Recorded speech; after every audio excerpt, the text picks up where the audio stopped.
Meus queridos, boa noite. Mais um culto cristão no lar. Mais esse encontro gostoso em que as famílias se reúnem. Eu não digo que todos os membros dessa família, mas alguns se reúnem para ouvir, para orar, para estar junto do nosso Pai. Vamos pegar nossa água para que possa ser fluidificada no final. Vamos manter junto a nós o nome daqueles a quem amamos e que precisam da oração. E vamos iniciar fazendo a leitura de nossa irmã Sônia de Carvalho. Nenhuma prece será em vão. Em certas ocasiões da vida, serão tantos os obstáculos que nossos passos ficarão desnorteados. A angústia será profunda e tudo irá parecer tão complicado, pois é justamente nesse instante de desequilíbrio que devemos fortalecer a nossa conexão celestial. A prece acerina nossos pensamentos e ajuda-nos a reanimar nossa alma. Assim, quando os problemas surgirem, busca a prece e tem certeza de que não estarás sozinho. Jesus te acompanha a todo instante, em qualquer lugar e situação. E Ele tudo fará para iluminar seus passos. Portanto, não se afaste dele. Mesmo no labirinto de escuridão, mantém a certeza de que a esperança não se apagará. Continua a perseverar e a rezar também. Afinal, nenhuma prece será em vão. E a providência divina irá acolher suas súplicas com carinho e sabedoria. E também o auxiliará a refletir sobre suas escolhas, porque quantas vezes são elas que mais o prejudicam. É preciso ter discernimento. Muitas vezes, focamos o extremo como culpado e pelos problemas que estamos a enfrentar, esquecidos da nossa responsabilidade. Já analisou seu íntimo? Como a inspiração divina poderá chegar se existem as barreiras da revolta, do pessimismo e das constantes reclamações? Se é preciso cuidar do jardim, eliminando as ervas daninhas, para que as flores nasçam, o mesmo do nosso mundo íntimo. Ajuda-te e o céu te ajudará. Faz da prece sua fonte de inspiração, reanimando assim sua coragem para recomeçar. Ainda há tempo, força, determinação e a certeza de que Jesus acompanhará seus passos. Meus queridos, como sempre, a nossa querida Sônia, com mensagens maravilhosas, né? Todos os dias estamos falando sobre a oração. A oração é remédio, a oração é cura, a oração é movimento divino.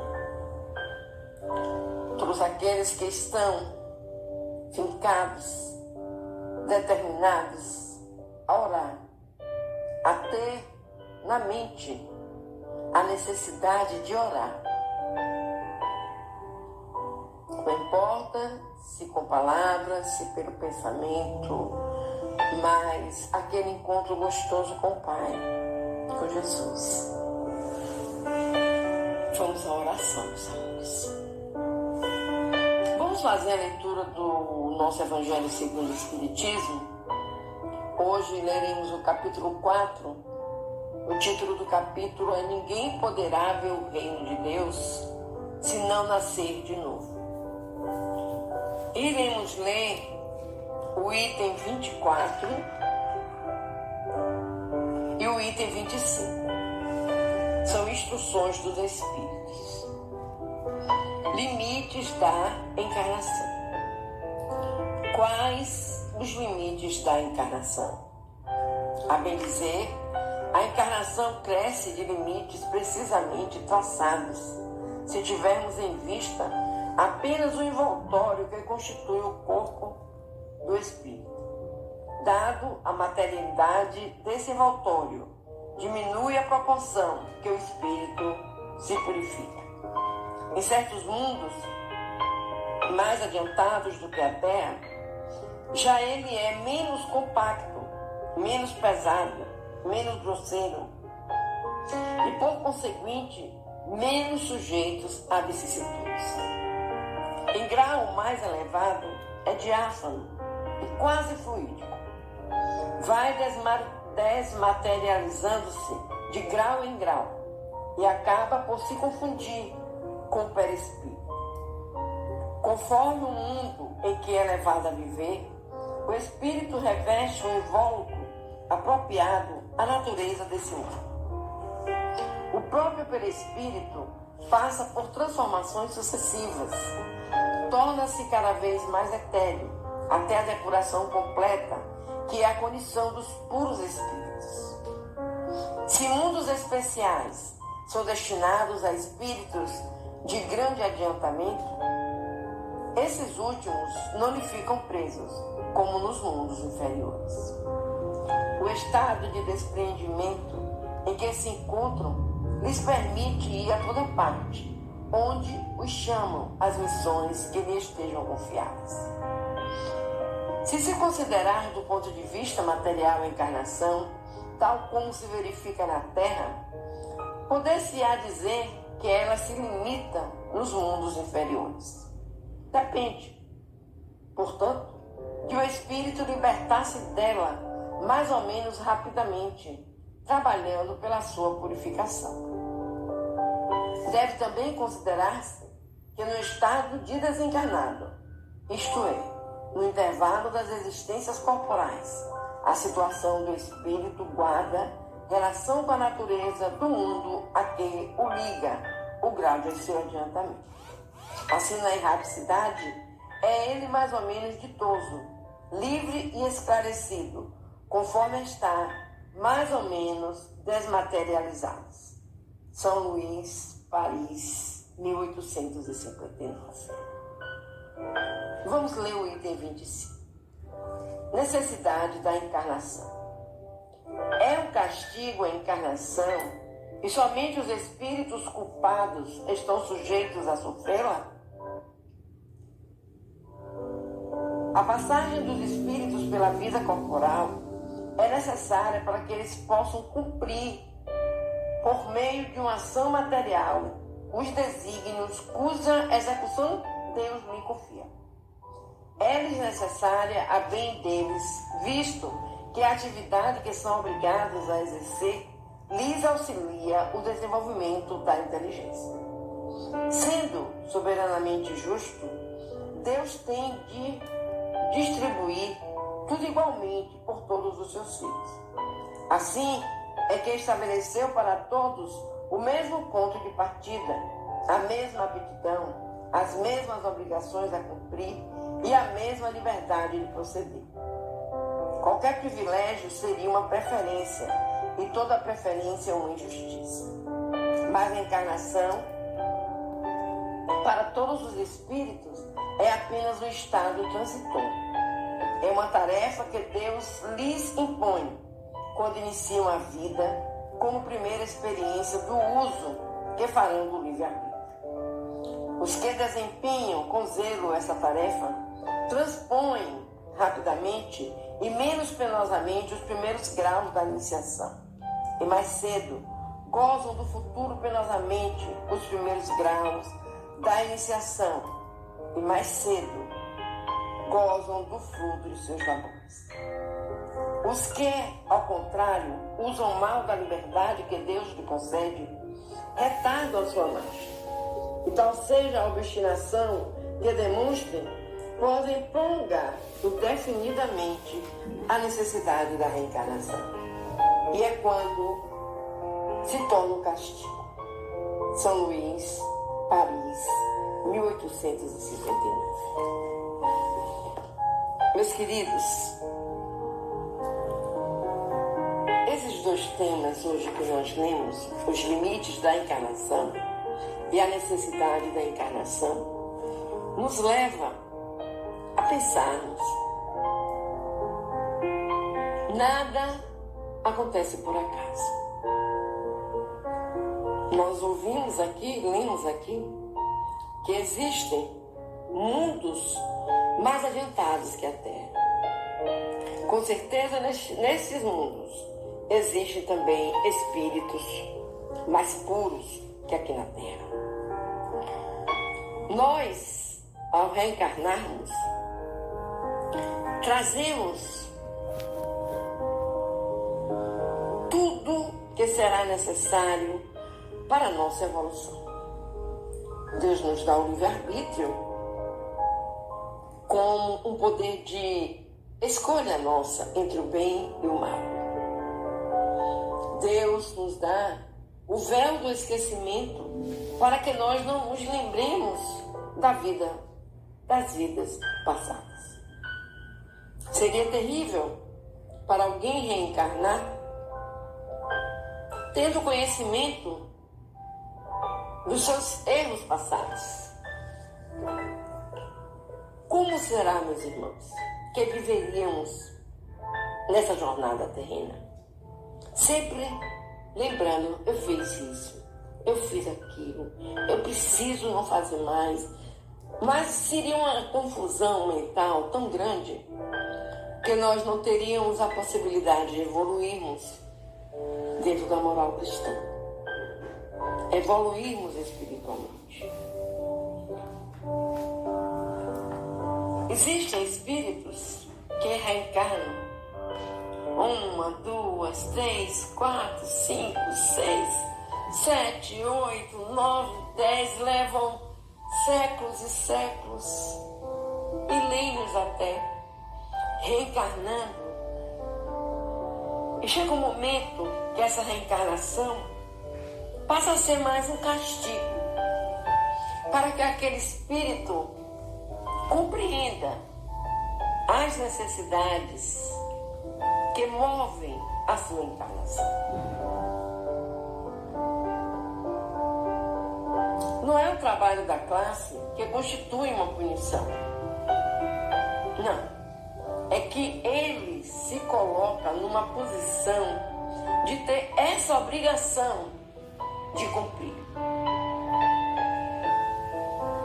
Então, meus amores, que nós possamos aproveitar cada momento em que juntos estamos a conversar, a estudar, a ler mensagens, a fazermos as orações. Que nós possamos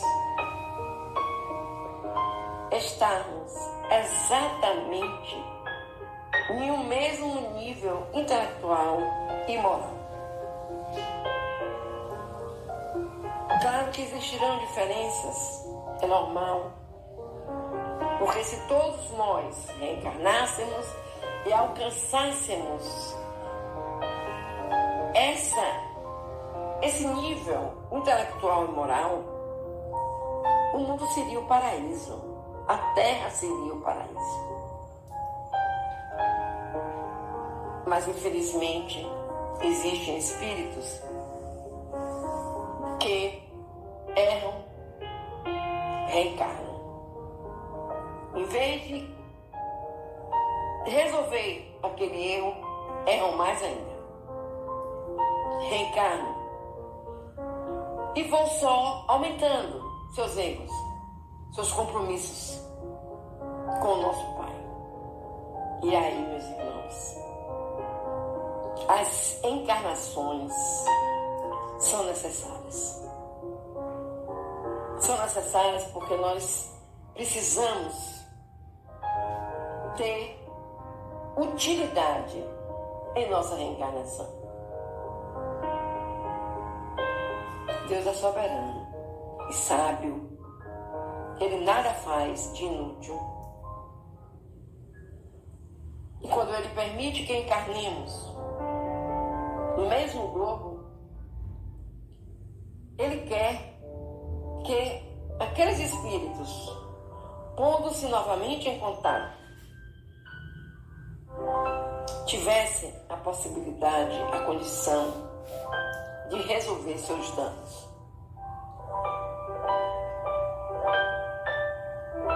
E é o que mais nós pedimos, Senhor.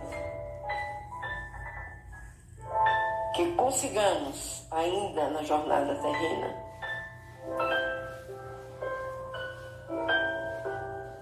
estabelecer uma base espiritual com os laços de família e nos apoiarmos, Pai, nas Tuas leis, nos princípios da solidariedade, da fraternidade, da igualdade. Então, meus amores, nós temos limites para encarnar e temos necessidade da encarnação. E precisamos trabalharmos com afinco na jornada terrena, para não negligenciarmos o trabalho a que viemos através da reencarnação, da encarnação, resolver. Que Deus nos abençoe e que nós possamos cada dia mais estarmos unidos em oração, libertando o nosso espírito de todas as angústias, de todas as dores, do castigo, porque Deus é um Pai de amor, mas também é um Pai de justiça. Vamos conversar com o Pai. Pai querido, gratidão pela encarnação, pela reencarnação. Gratidão pela vida que nos dá em abundância. Permite, Senhor, que nós possamos, no âmbito familiar em que estamos, porque ali estamos, porque somos espíritos afins, buscarmos, Pai, um entendimento de amor, de perdão, de fé, Senhor. Tende misericórdia, Pai, dos teus filhos que aqui estão.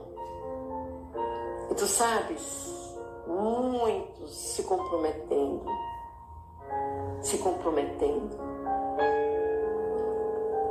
E às vezes, Pai, nós olhamos, vemos, e o que vemos nos entristece, porque nós estamos vendo ali, às vezes, talvez, um espírito obsessor que volta, não encarnado, mas como espírito, a cobrar, a julgar, a se achar no direito de ser dono. E nós não somos donos de nada, Pai. Nós simplesmente somos filhos do dono, do nosso Criador, do nosso Deus amado. Abençoa, Pai querido, cada irmão que sofre por qualquer problema que seja, Pai.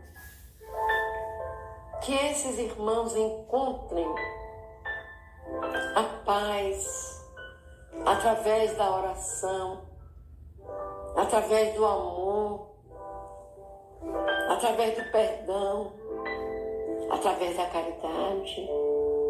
Oh, meu Deus, que eles consigam entender o sacrifício do teu Filho Jesus, que por nós se doou, se sacrificou e morreu em uma cruz.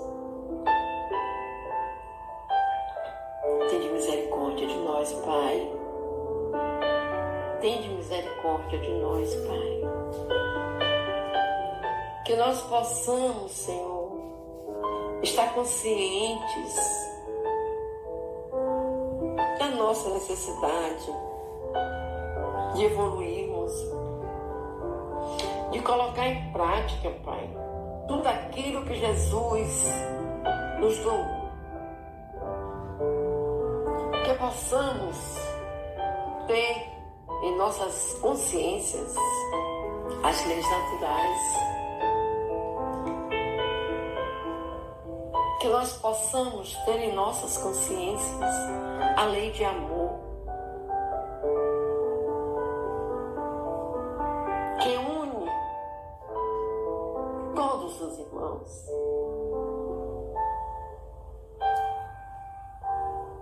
Nós te rogamos, Senhor, de infinita bondade,